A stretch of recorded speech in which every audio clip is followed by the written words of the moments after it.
During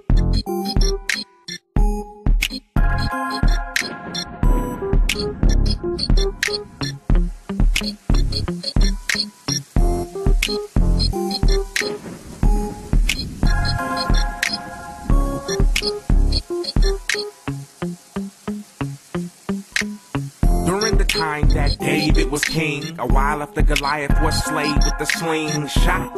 The time of year, it was spring hot. It was the season when kings fought, so it was time to fight. So he sent Joab to smash on the Ammonites, and God's army was bruising them. They ain't need David, so he stayed in Jerusalem. One afternoon, David awoke and took a stroll on the rooftop, and he was walking with the cool bop. But then something made dude stop, and he said, "What's that?" It was a beautiful woman and she was taking a bath. Woo. He should have turned red, he should have turned his head, but he stared instead. 5 minutes went past, he was drooling a little when his heart started beating real fast. And he had started meditating and fantasizing and contemplating ways that he can get her to the palace for a dating without a bunch of waiting so they can have relations. So he sent one of his guys to find out who the baby is in building number 5. He came back and said, "This news you would dislike, Uriah the Hittite, that is his wife." David said, "I am his king, this is my land, her here you bring. Now, beat it!" Dude was so shocked and he couldn't believe it. He knew he shouldn't do this horrible act, but he said, "I have a head and I'd like to keep it attached." He went back and said, "How can I say this? Your presence is requested by King David." She got dressed and left, cause saying no to the king was punishable by death. And it was almost too late to stop, cause lust already had its hooks in David's heart. He was fanning the flames of desire, and all his good judgment was burning in the fire. So later that day, she came to the palace and together they laid. She knew her husband she betrayed, so she went home cause she knew she couldn't stay. After about 30 days, she got in touch with Dave and told him she was late. Late? She wasn't talking about a meeting, but the late that means inside her womb another heart is beating. David said, "Don't worry, this was in the days before there was Maury. There's no DNA to say you are not the father," but David had a way. He told Joab to send me Uriah so I can talk to him, get him out the line of fire. Why? Because David had a scheme of Uriah coming home and getting with Bathsheba. You know, so they could have relations, and 9 months later she tell him congratulations, and it would all be gravy, knowing all the while that the baby was David's. The next day when Uriah came to the palace, knelt and said, "Sire, you called for me?" And David said, "Oh, I just want to find out how the war was coming along." Uriah felt good, like, "David asked me?" He said, "We killing them, it should be over in 3 months. We wish that you was there to see us." He said, "I'm back here doing king stuff.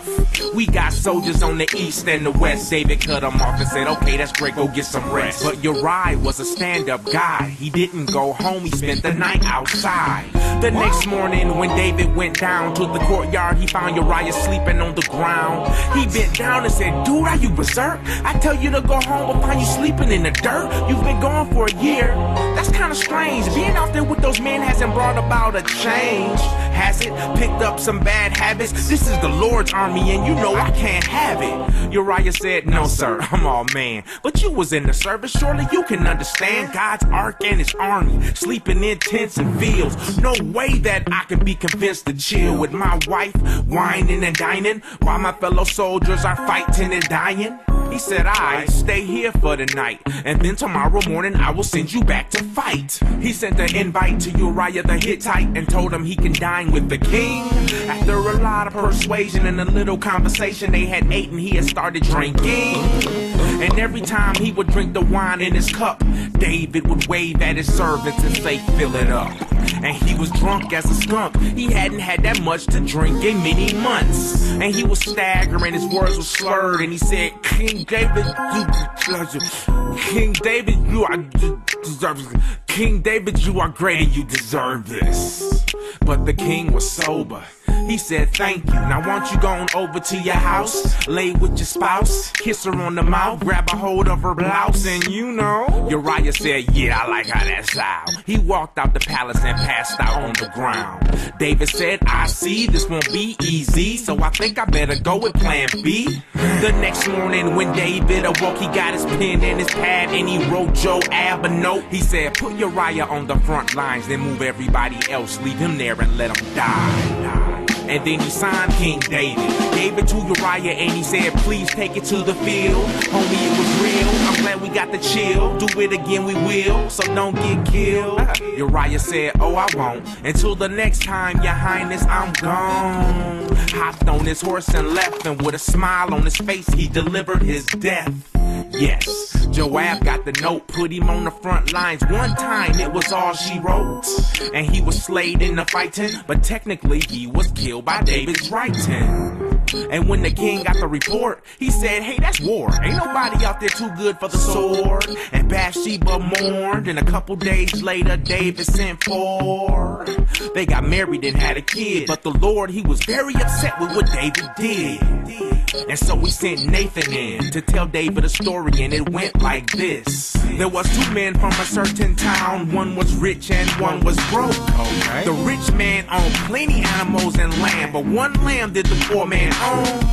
And he loved this little lamb. Why not? Because it was his. It was part of his family, even grew up with his kids. And it would lay in his lap and cuddle up. It even ate from his plate and drank from his cup. But one day the rich man had a visitor, wanted to kill a sheep so he could cook a big dinner up.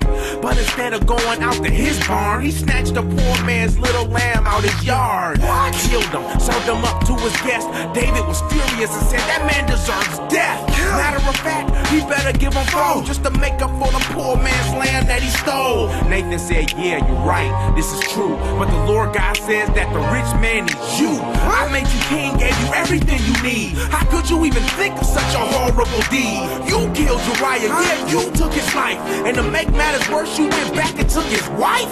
Therefore, there will always be a sword in your family. There will be peace no more. David confessed to Nathan, put his head in his hands, and he said, I have sinned. Nathan said, the Lord forgives. You will not die, but the child won't live.